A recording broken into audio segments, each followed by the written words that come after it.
there any tax benefits in investing in multifamily syndication for an individual with ordinary income? Well, eventually, hopefully, you'll get income from your multifamily syndication. So the tax benefits from your multifamily investment can offset the income you're going to get from that multifamily investment. Correct me if I'm wrong, Tim, but it can't do anything for your ordinary income. Correct. All right, got it right. I mean, yes. Let's just stop with yes. And is there something really creative people can do?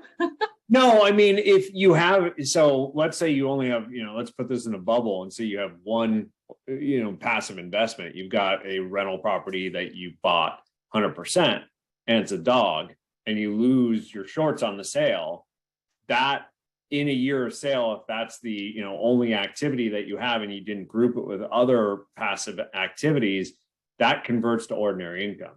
So yes, if you sell something at a loss, it's passive activity, it will convert to ordinary loss and then ultimately be able to offset that. But I'm hoping that no one is doing that just for tax purposes, because you lost $1 to save 37 cents.